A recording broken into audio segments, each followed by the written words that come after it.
But we're just going to talk a little bit, and we're really tight for time, about how education is faring in Ireland. Who wants to kick it off? Maybe, Alicia, and then maybe Sarah. I just wanted to say initially that, with education, I mean, for us at the Countess, there's two heads to this. One is the practical elements of safeguarding. What do we do with the boy who wants to identify as a girl and wants to use the girls' toilets and changing rooms and overnight dormitories? That's the practical element of safeguarding. There's also the indoctrination. So we treat this as two different heads. But obviously there's a huge overlap. But I would say from the outset that, a bit like other examples I gave in my presentation, schools in Ireland, the Department of Education has gone beyond the wildest dreams of the trans-lobby groups and now any new build school in Ireland will now have mixed-sex schools.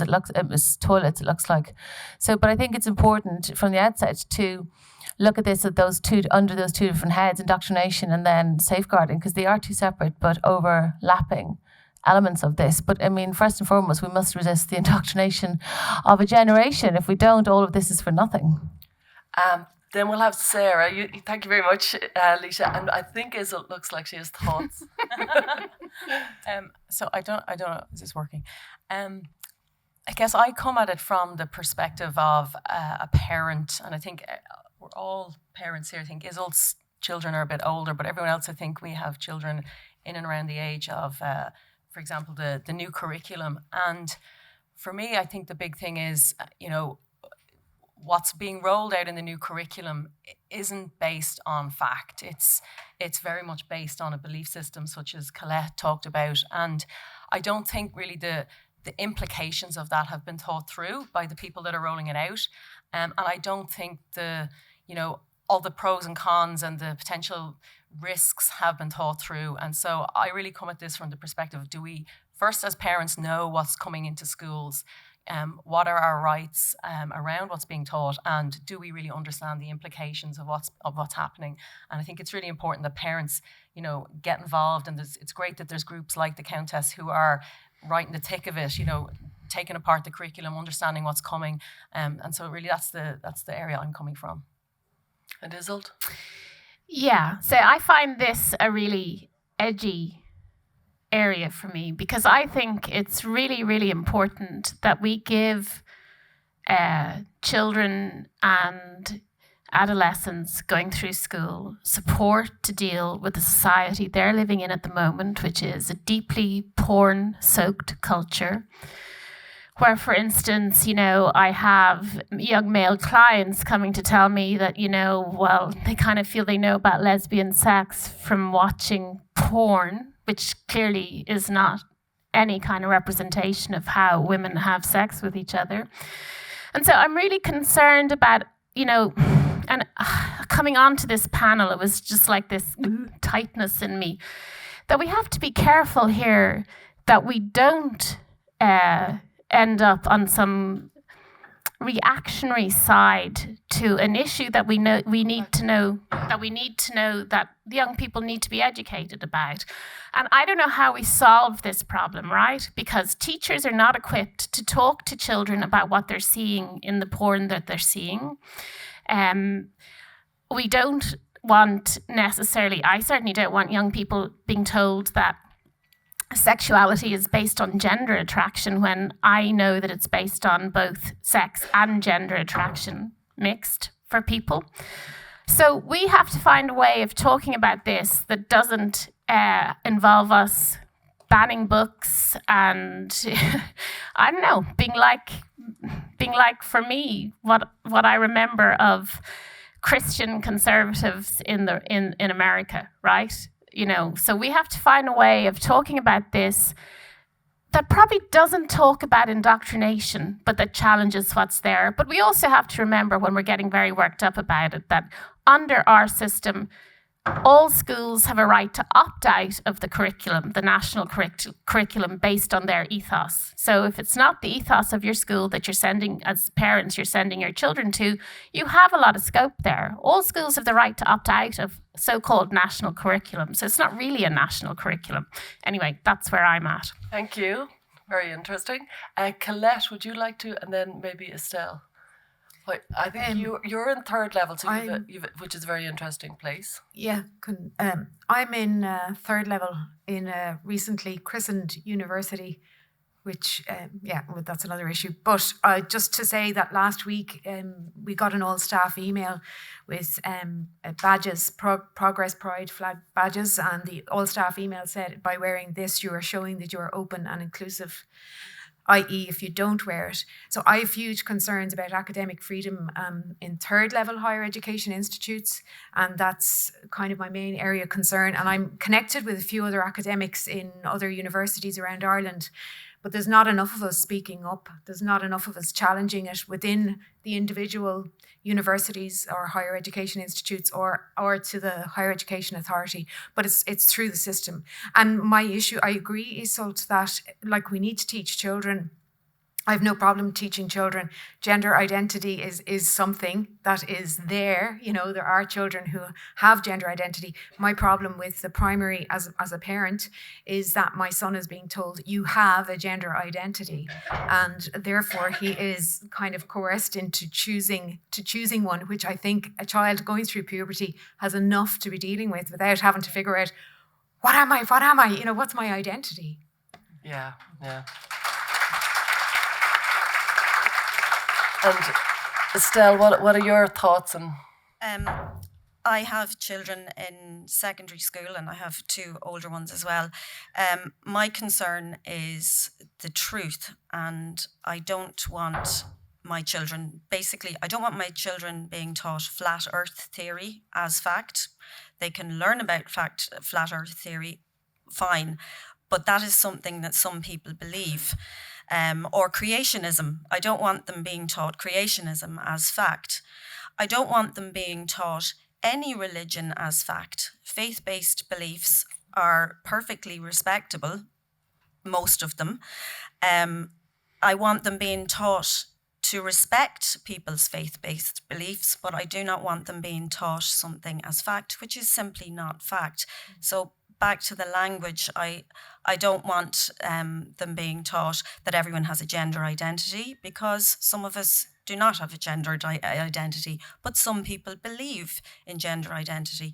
And I'm also, on the other hand, sort of like what Iseult's saying, I'm also worried about this encroachment of morality-based teaching as well. I don't want them being taught any religion. I don't want them being taught that, you know, people who do believe they have a gender identity, that they're bad people in any way. I don't want that happening to my children. Mm-hmm. And I think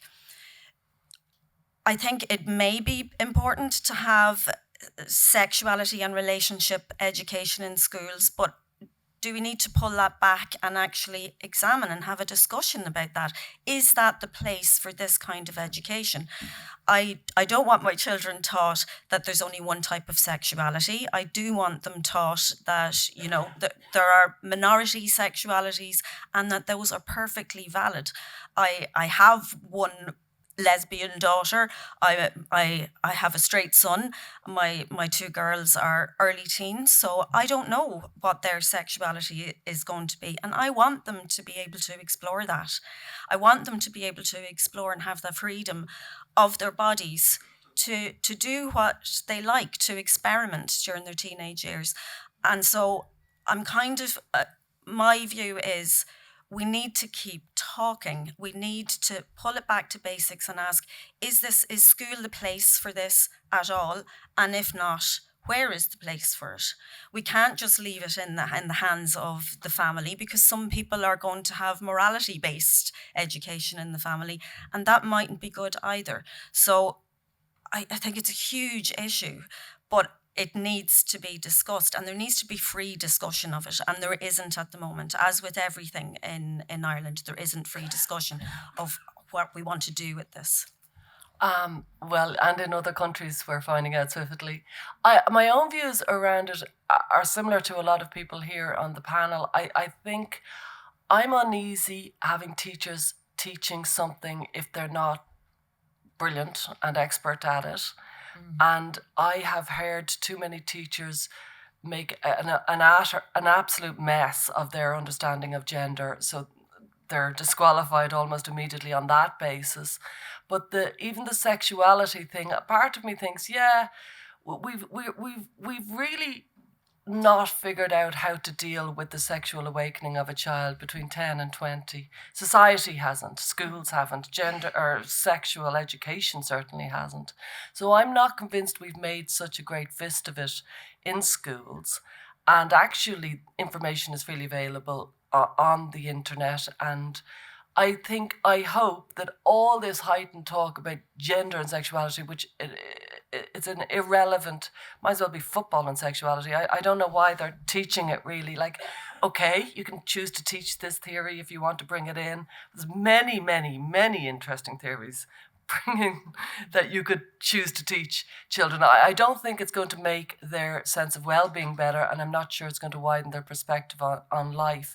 When I hear somebody like Leonor Tiefer this morning talk about sex, that was how, that was like, oh, and that's actual sex positivity. Yeah, that was in real terms, wasn't it? Yeah, absolutely. But I know you brought in a few things, Sarah. So do you want to tell us what it is? Well, yeah, just in particular the new curriculum that's coming in for junior cycle. Just so for anyone who's not from Ireland who's wondering what that age range is, it's about 12 to 15. And there's been a consultation over the last couple of years as to what the new curriculum should cover, and gender identity has now come in. And I guess the key thing for me would be when we see the terminology, it's teaching these children, you can be a boy, a girl, neither or both. I really start thinking of the scenario in the classroom, and I think back to even when I was a child. My mother is here and can attest to this. When I was younger and I was asking, I was eating a sausage, I was like, what is this? And the answer was, it's meat. And I was like, what's meat? Well, it's pork. What's pork? Driving them mad. And eventually it was like, it's a pig, right? It's a pig. Okay, and so now I'm almost 50 years of age and I'm a vegetarian. It started at that point. And my 3 children are vegetarian, and they didn't lick it off a stone.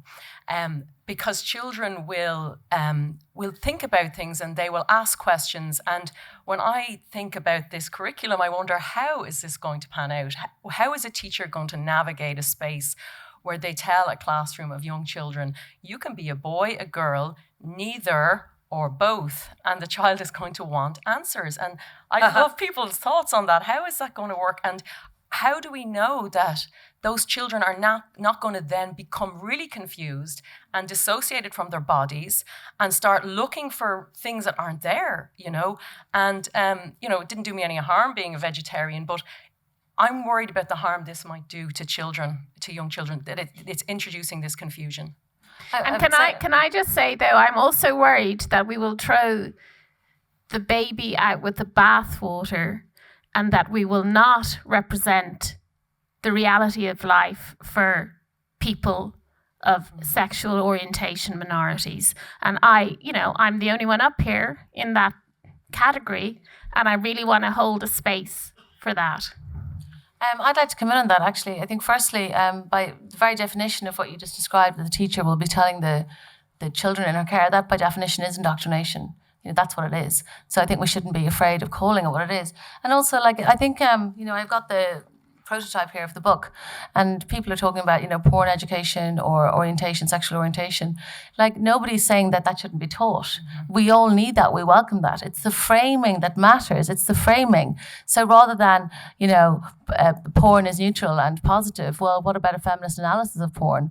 But, porn is the culture, as is trans. These are now the culture. So we have to grapple with that as a part of the culture, but it's the framing that matters. So therefore, it's a theory. Gender ideology is a theory some people believe. That's what we at the Countess want to see inserted. I mean, I hate to say this, but we have this book. We've been, it's a prototype, but it hasn't been printed yet. But here we have the gingerbread man. That's what's in this book. The outside resources are groups like Tenny.